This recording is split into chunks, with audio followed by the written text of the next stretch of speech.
Hello everyone, I hope you guys are doing well. Today's live is going to be with our esteemed guest, Sidra Mahmood.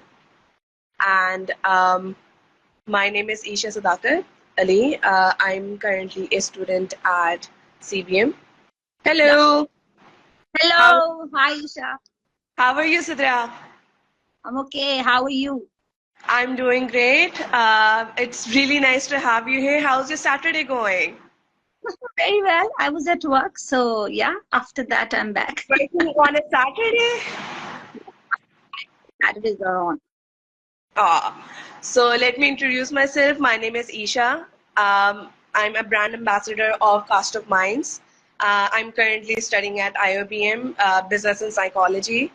And I would like to introduce you to everyone here who has joined so far. So Sidra Mahmood, our guest, is a seasoned and professional in human resources and organizational development. She got her start from Radio Pakistan, and throughout her journey and accomplishments that she now is the head of HR and ODA at Lucky Textile Mills. And lastly, also, she was a part of US Consulate, contributing to women's empowerment. So that's quite a lot of accomplishment, Sidra. That's incredible.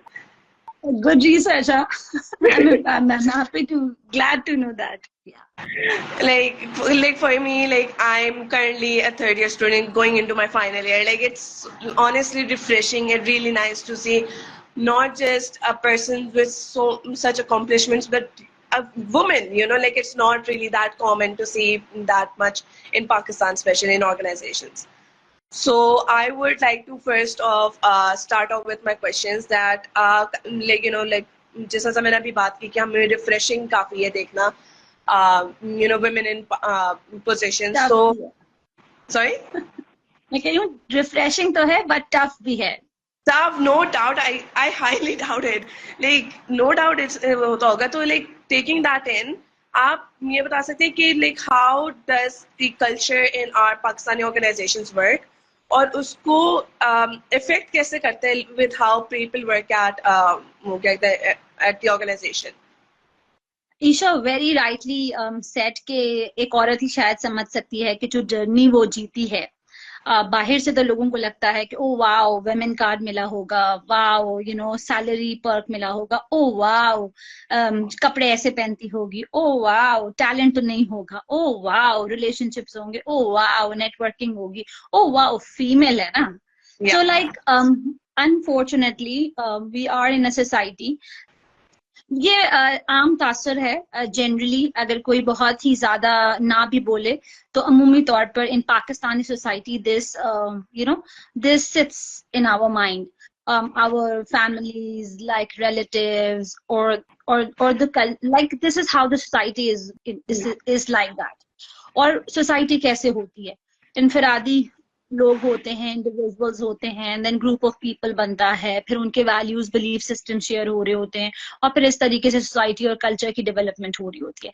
तो कहीं ना कहीं somehow or the other way I would only say what I have been listening while I was growing up, because I came from a family where my both parents were working.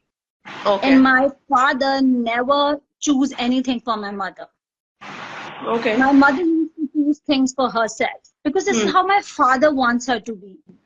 So sometimes she makes choices और लोग उनको कहते भी थे कि with respect to dresses या कुछ choice होती थी तो वो कहते थे कि मैं इसको choice को dictate नहीं कर सकता. उसकी मर्जी, वो जो पहनना चाहती है या वो जैसे खाना चाहती है, वो जैसे जाना चाहती है, अगर वो कहीं पर भी जाए तो why would I take out his freedom, her freedom. तो हमेशा से हमें बताते थे while we were growing up कि जो अगर किसी को मारना हो ना, किसी को खत्म करना हो, because we were all girls were growing up हमारी फैमिली में, तो my father used to say this कि अगर किसी को मारना हो ना, किसी को खत्म करना हो तो उसकी आजादी छीन लो. और आजादी क्या होती है? एक्सप्रेशन की आजादी होती है, चॉइसेस की आजादी होती है. आजादी ये नहीं होती कि जो है हम कोई बिल्कुल जो है अपने कुछ भी मनमानी मौजी करते रहे, लेकिन आजादी ये भी होती है कि मैं कलर चूज कर सकूं, बिल्कुल, मैं खाना चूज कर सकूं, मैं रहना चूज कर सकूं, मैं जीना चूज कर सकूं, बिल्कुल। you know. So this is how I have been growing up in a society. And interestingly, मैं अभी कभी भी ये जाती हूँ तो मैं हमेशा लोगों को शेयर करती हूँ कि while I was growing up, my father got a heart attack. Okay. तो इसमें बड़ी ये हालांकि एक पेनफुल स्टोरी है, बट अगेन हम उसमें से किस तरह से पॉजिटिव लेते हैं ये हमें चूज करना पड़ता है, क्योंकि देखो आउटकम तो होना है और जर्नी को भी होना है। अब उसमें से तुम पॉजिटिव ले लो या उसमें से तुम कुछ नेगेटिव ले लो, ये तुम्हारा चॉइस है, you know. And I was like feeling it because he got a heart attack, रात को उनको लेके जाना पड़ा, and my mom somehow managed to, you know, take him to the hospital, करीब था. Then another after some time he also like he got a heart attack, और फिर एक और वो थोड़ा सा टेरिबल हुआ, रात को हुआ, तो फिर उसको ले जाना हॉस्पिटल जरा डिफिकल्ट था, and I was like hardly in matric और something, and I wanted to drive a car कि अगर व्हाट इन केस कि इनको कुछ होता है तो मुझे यू नो मेरे पास एक रेडिली हेल्प अवेलेबल हो, because my mum did not know, you know. तो Isha, it was just this basic, it was just this basic, and I said like of course मैंने कभी उनको इस जिंदगी में नहीं बोला, शायद आज वो अगर ये सुनेंगे तो उन्हें पता चलेगा या लोगों को पता चलेगा कि मैंने गाड़ी क्यों सीखी when I was only 15. तो उसकी वजह ये थी because this वो जो हमें ट्रबल हुई थी और 2 दफा हुई थी, विद इन अ ईयर हुई थी, तो हम कैसे मैनेज करते, और हम सब छोटे थे उस वक्त. तो Isha, what he said it to me कि he had a friend who was running a driving school, but he was a very close friend. तो वो कोई प्रॉब्लम नहीं थी, वो पास भी थे, and you know I have asked, उनकी जो वाइफ थी वो भी फीमेल ड्राइविंग इंस्ट्रक्टर थी, तो मुझे ये भी कोई चैलेंज नहीं था. मेरे वालिद के दोस्त थे तो मुझे ये भी चैलेंज नहीं था कि वो भी सिखा देंगे, और मेरे वालिद भी इस मिजाज के नहीं है कि उन्हें कोई चैलेंज होता. लेकिन डिस्पाइट ऑफ दैट उन्होंने मुझे कहा कि ठीक है मैं तुम्हें ना गाड़ी दिला दूंगा और मैं तुम्हें नई गाड़ी दिला दूंगा, बट तुम एक काम करो, तुम ना टायर लगाना सीख लो. That was my father's child, you know. Yeah, I was my father's child because I loved him and I couldn't tell him कि मैं क्यों सीखना चाहती हूँ. And I said ठीक है पापा, डील, you know, आप मुझे सिखाएं और मैं जो हूँ सीख लूंगी. और लिटरली दूसरा मैंने सीखा because he wanted me to do it, and then of course मैंने गाड़ी चलाना सीखी, और like बहुत ही चंद मेरी मतलब दूसरी या तीसरी क्लास में I was fair enough to drive it on शारे फैसल नर्सरी के ऊपर पूरा all together. End of course वो ड्राइविंग इंस्ट्रक्टर थी, उसके पास कंट्रोल होता है, बट उसने भी मुझे बहुत ऑफ कोर्स कॉन्फिडेंस दिया. लेकिन कहने का मकसद ये है कि जब मैं स्टोरी सुनाती हूँ, अब तो चलो सिनफियाहन में आ गई ना, तो अब तो तुम कहो कि शायद ही किसी की जिंदगी नहीं रही होगी, बट ये जो ड्रामा होते हैं ना, तो कहीं ना कहीं हमारी जिंदगी की ही कहानियों को रिफ्लेक्ट कर रहे होते हैं, हमारे ही एक्सप्रेशंस को रिफ्लेक्ट कर रहे होते हैं, हमारे ही ग्रोन यू नो आइडियाज को रिफ्लेक्ट कर रहे होते हैं, हमारे कल्चर को, हमारी सोसाइटी को रिफ्लेक्ट कर रहे होते हैं. तो तुम ये सोचो कि जो वो ड्राइविंग थी ना, आज भी कोई मुझसे पूछता है कि मेरी डिसीजन मेकिंग वीक है, बिलीव मी, मैं उसे कहती हूँ कि ड्राइविंग करने की. क्यों? क्योंकि आप सीधा कर टर्न लोगे, उल्टा टर्न लोगे, हिकअप आएगा, बैरियर आएगा, यू नो जंप होएगा, you will make your decision. इतनी छोटी सी बात है, इतनी छोटी सी बात है, that device your life skills. तो ऐसे नहीं आ जाते आई थिंक लीडरशिप रोल के ऊपर, वो कहीं ना कहीं कुछ ना कुछ हालात वाकयात आपको डेवलप कर रहे होते हैं टू अ बिगर पर्सन. आज अगर किसी को कोई कॉम्प्लेक्सेस हैं या यू नो कोई सुपीरियरिटी कॉम्प्लेक्स हो या इंफीरियरिटी कॉम्प्लेक्स हो, कॉम्प्लेक्स होता है, वो कैसे आता है? कहीं ना कहीं बचपन में आपसे किसी ने वो फ्रीडम छीना होता है, वो आजादी छीनी होती है, और आप हमेशा कैलकुलेशंस में ही लग जाते हैं. Life is not all about calculations. Life is not 2 + 2.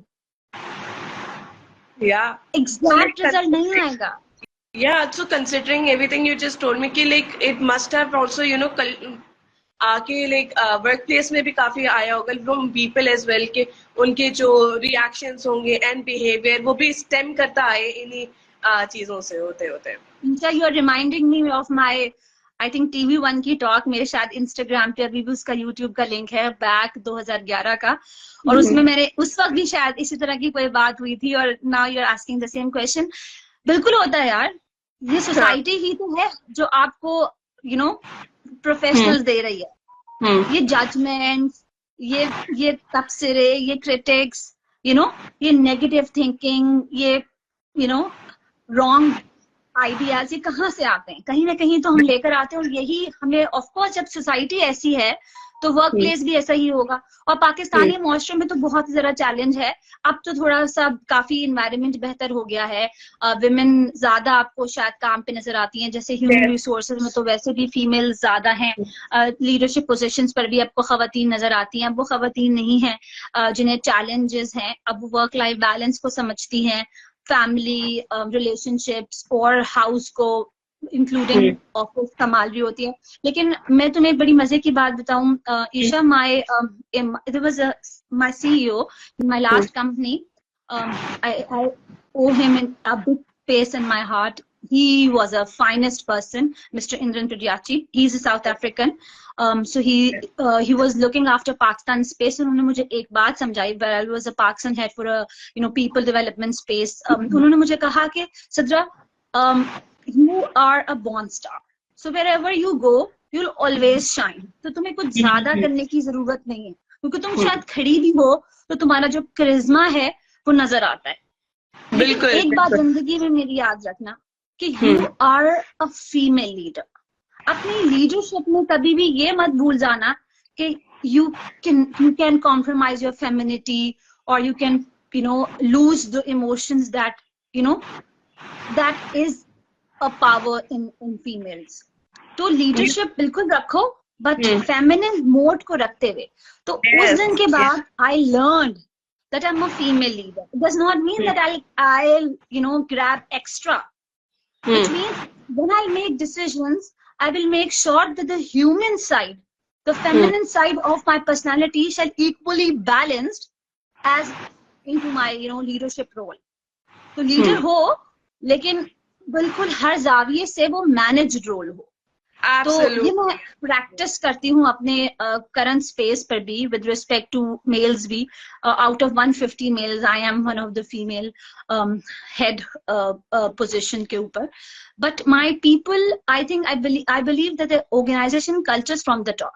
And I always say to my senior management, of course, my C-suite and my immediate bosses or my colleagues, my stakeholders are all top in top management, and they love, respect my presence, my ideas, my stories, my disagreement, and they own me. If they would be not there, I couldn't be anyone. I always say this, कि शायद वो हमें respect करते हैं, cherish करते हैं, हमें हम कर पाते हैं। तो ये support environment of course create करना पड़ता है। कहीं कहीं आप स्टीरियोटाइपिंग को कह दो कि अनकॉन्शियसली भी चैलेंज कर रहे होते हैं, क्योंकि कुछ चीजें ना हमारी बॉर्न होती हैं। जब हम खड़े होते हैं तो हम लाइटिंग कर रहे होते हैं, हम खड़े होते हैं तो शायद हम मूव आउट करना पड़ते हैं। लेकिन ईशा, मैं तुम्हें बताऊं कि जिंदगी में बहुत से ऐसे मौके आते हैं, बीइंग अ फीमेल लीडर, कि आप बहुत फंस जाते हैं। बिल्कुल। और आपके वैल्यूज, आपके बिलीव्स और जो ऑर्गेनाइजेशन का कल्चर होता है वो बहुत डेविएट कर रहा होता है। But I would still would like to emphasize on that कि आपके जो मेंटोर्स होते हैं जिंदगी में, वो आपको बहुत सहारा देते हैं। And I would like to mention Katia Gracie. She was my mentor. She was from Philippines. And she taught me this one thing at my very, tough time. I wouldn't say bad time, but a tough time. And she told me, Sadra, you need to hold on to your roots. Yeah. Every time you cannot justify people what you have done. Yeah. Isha, ये चीज officially, professionally, personally, मैंने गिरा से बांध ली कि हर बात का ना justification मुझे नहीं देना है। हर बात के ऊपर मुझे वजाहतें नहीं देनी है। मैंने लॉजिकली कुछ सोचा है। Do you also think we are inherently, told to do that as well? कि like we as females and we as female leaders, we have to give justification for our decision, for whatever step that we take, because there's this mountain of doubts, and कि like these eyes कि like you know like watching every move or our of moves of our क्या कहते हैं अपनी decisions वगैरह. सही कह रही हो, सिखाया जाता है शायद फैमिलीज में, डेवलप किया जाता है लोगों के अंदर while they were growing up.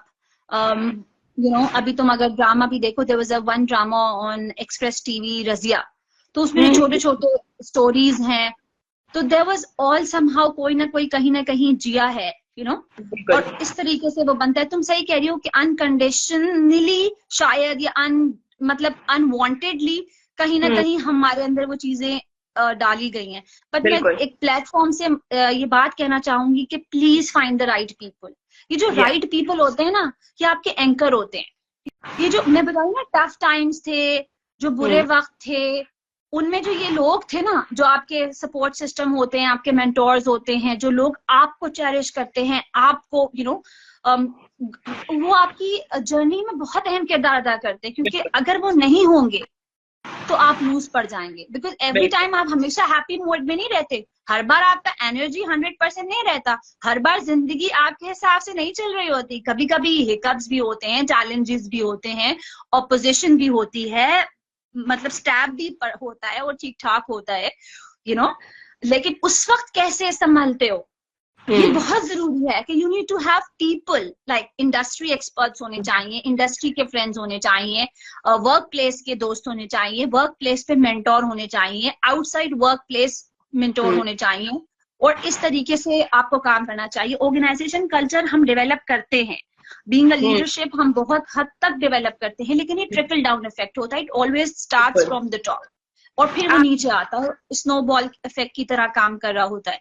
तो ये चीजें हमें इंश्योर करनी पड़ती हैं. वो कैसे आती हैं? जैसी मैं होंगी ना, वैसे मेरा स्टाफ होगा, और वैसे ही एक एनवायरनमेंट, मेरी चीजें, जैसे मैं अगर कभी गुस्से में आती हूँ तो माई टीम सेज कि I know I told this period, you know. तो मेरी टीम भी कहती है, गुस्सा आता है, oh I told you period, you know. तो like they learn from you कि भाई तक, हाँ, तो वो लर्न करते हैं. तो ये कैसे बनता है कि जब आपके पास सेम पीपल हो, वो आपके और आपके वैल्यूज उनके साथ में मैच कर रहे हो, बिलीव सिस्टम मैच करो. और दूसरा ये क्या है, जिस टीम का आप पार्ट हो ना, वो आपको चेरिश करनी चाहिए. It's very important. It's very important. Something very important. Yeah.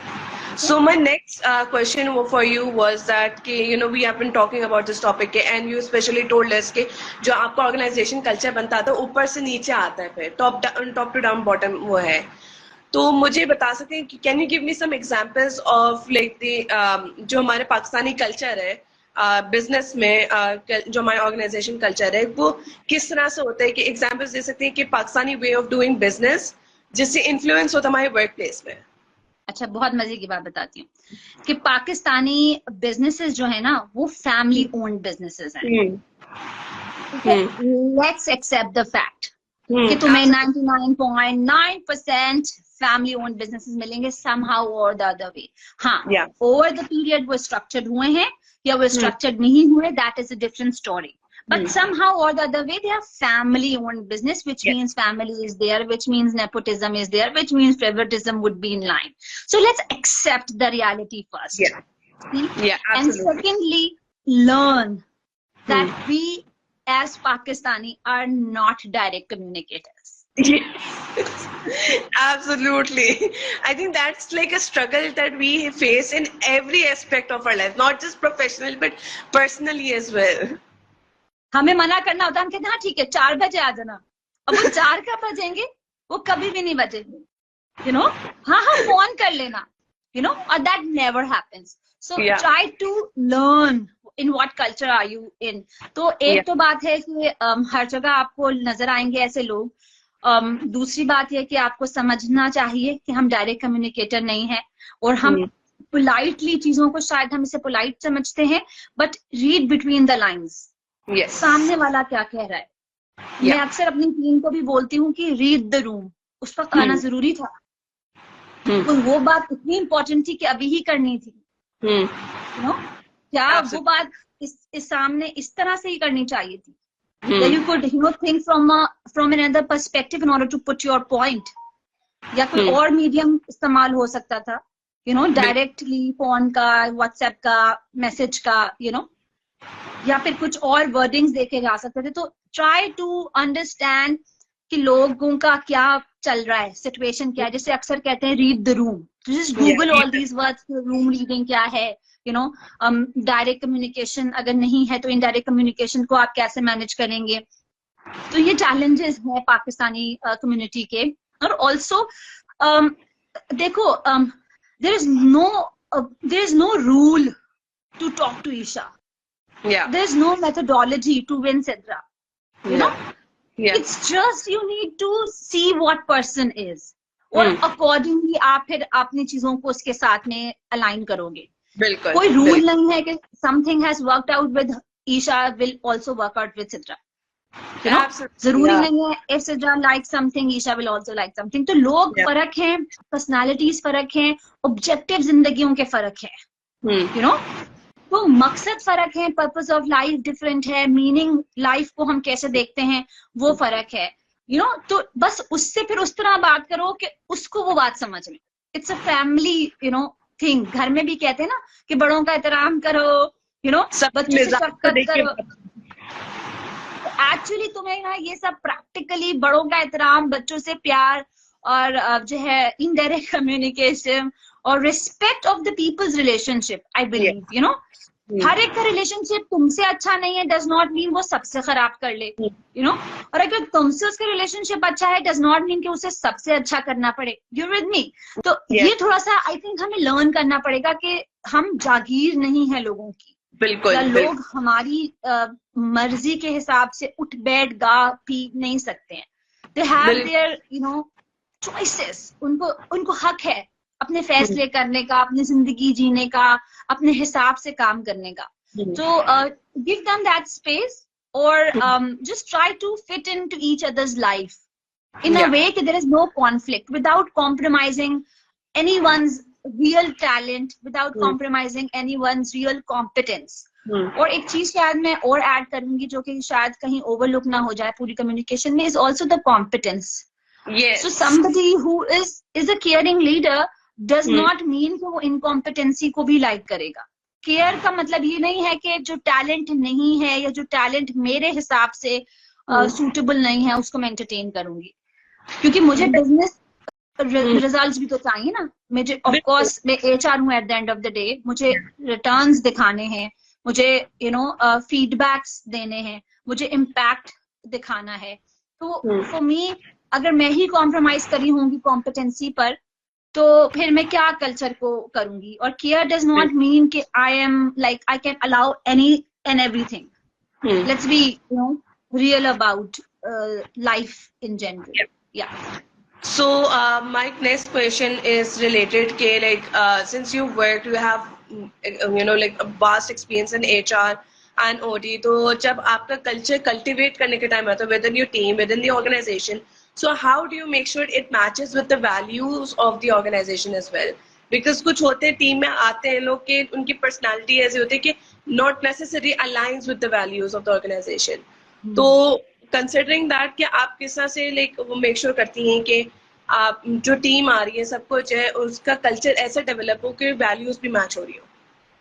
अच्छा ईशा, मैं तुम्हें एक मजे की बात बताऊं कि one of my first like at my first job there was a person who used to say कि यार 8-9 महीने ना किसी ऑर्गेनाइजेशन के कल्चर को समझने में लगते हैं. 8-9 महीना तो हनीमून पीरियड होता है, सब फेक होते हैं, हंसी मजाक कर रहे होते हैं, खुल रहे मिल रहे होते हैं और तुम्हें हर चीज ना वंडेरियस लग रही होती है. बट एक्चुअली जो रियल कल्चर है ना वो तुम्हारे सामने 8 से 9 महीने बाद आता है.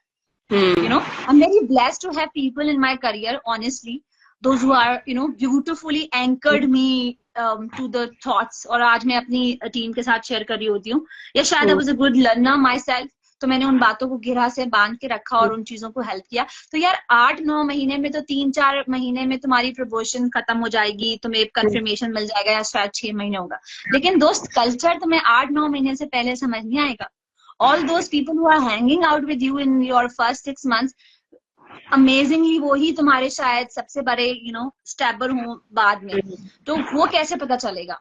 तो आई बिलीव, क्योंकि ऑफ कोर्स में मुझे जो जाती राय में अपने 15 साल के तजुर्बे में लगती है वो ये कि यार right person on the right job ना रिक्रूटमेंट लाता है। यस, ठीक है, उसका काम है कि वो कल्चरली फिट लोगों को असेस कर। मैं अक्सर अपनी टीम को समझाती भी हूँ, और क्योंकि ऑफ कोर्स मेरा जो ऑडियंस है वो काफी बड़ा है, 10,000 प्लस एम्प्लॉयज हैं और ऑफ कोर्स डिफरेंट लोकेशंस हैं, तो मेरा जो चैलेंज है वो भी थोड़ा सा हर नौयत से डिफरेंट है। और फिर मैं हरासमेंट कमेटी का भी लीड हूँ और उसकी मेंबर हूँ, तो मेरे पास काफी सारे बहुत ही रियल पिक्चर भी है, काफी सारे सेगमेंट्स की जो शायद हम वोकल नहीं होते उन हवाले से।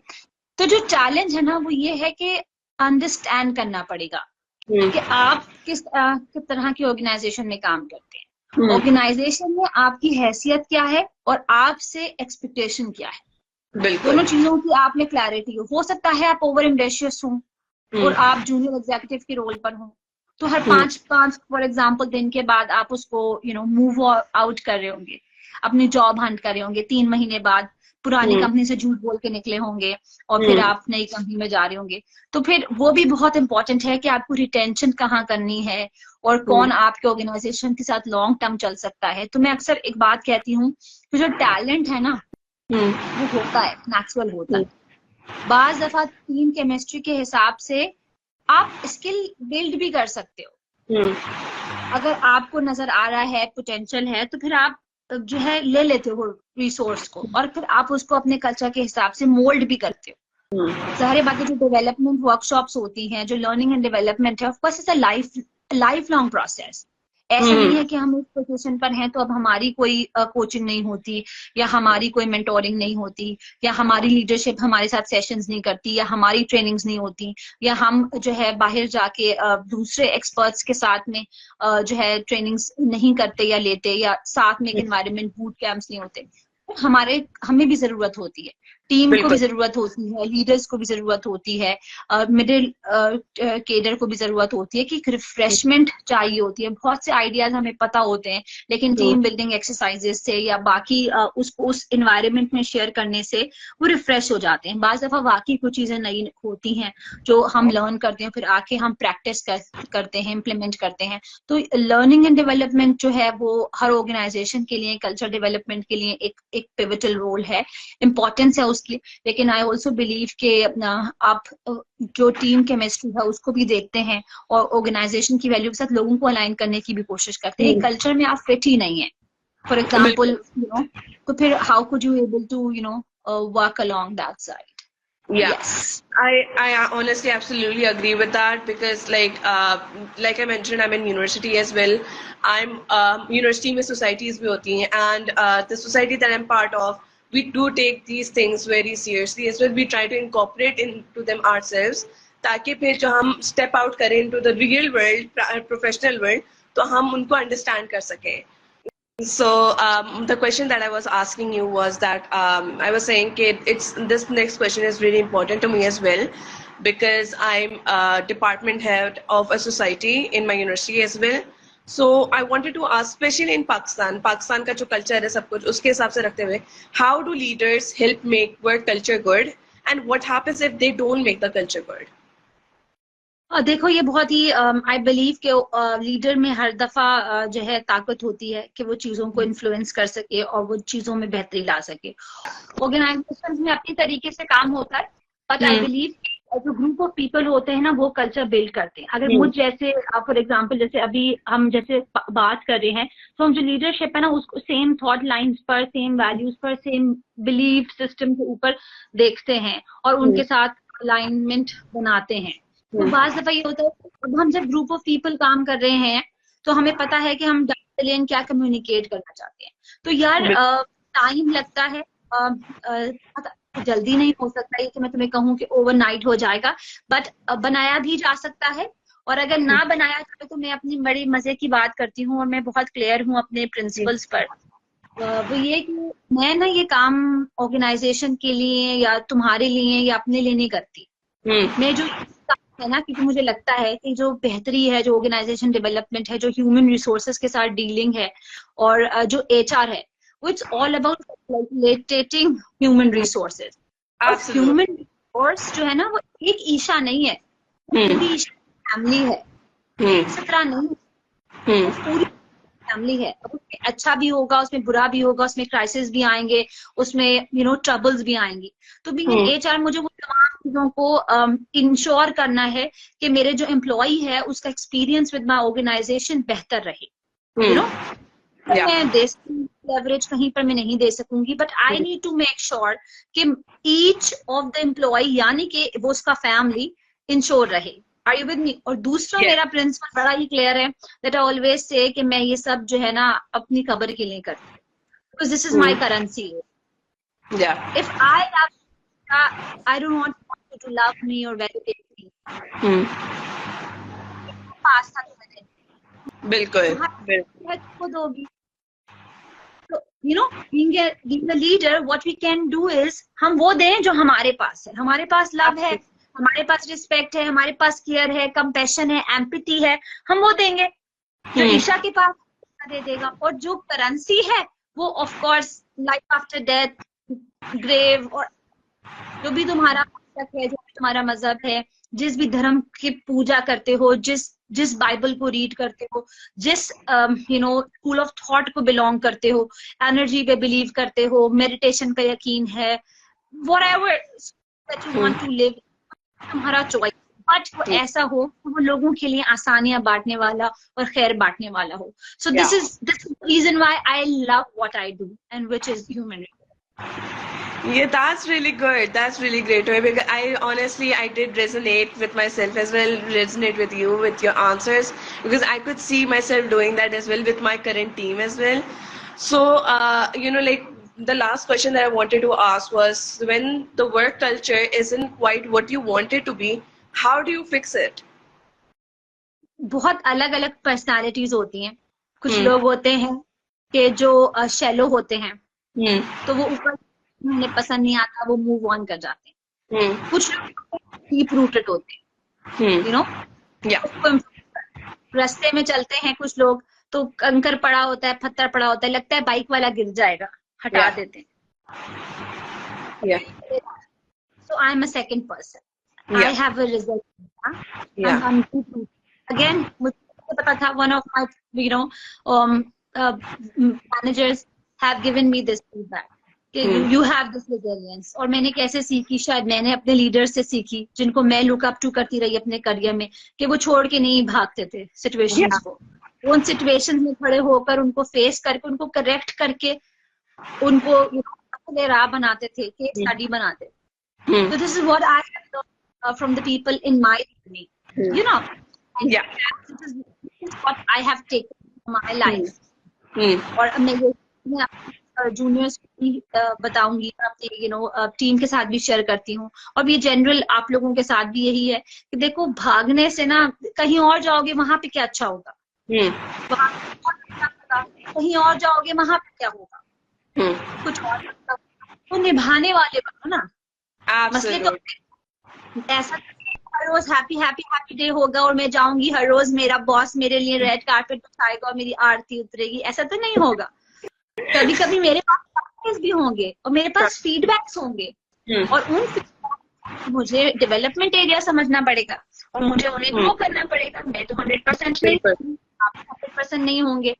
कोई फीडबैक अच्छा लगता है, कोई फीडबैक अच्छा नहीं लगता, लेकिन अल्टीमेट चूंकि आप इम्प्रूव होना चाहते हैं, आप चाहते हैं, तो मैंने तुम्हें सारी चीजें स्टोरीज से समझाई हैं, तुम नोट करो, क्योंकि इंसान को ना याद रहता है।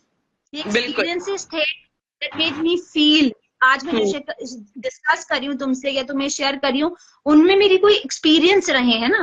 तो ये जो स्टोरीज हैं that gives you a lesson कि देखो, उठ और रिजिलियंट रहो, थोड़ा रुको एक जगह पर, क्योंकि ये बहुत प्रॉब्लम है जनरेशन जी का, और उसको हर चीज फौरन चाहिए और फटाफट सब कुछ चाहिए। देखो, ये तुम्हारी कैरेक्टरिस्टिक्स के लिए बहुत इंपॉर्टेंट है। मेरा क्या जा रहा है? तुम किसी और ऑर्गेनाइजेशन चले जाओगे, उसका क्या जाएगा? वो किसी और ऑर्गेनाइजेशन चले जाएगा। हाँ, तुम 20,000 पे थे, अभी 40 पे चले जाओगे, अभी 60 पे चले जाओगे, लेकिन कैरेक्टर बिल्डिंग नहीं होगा।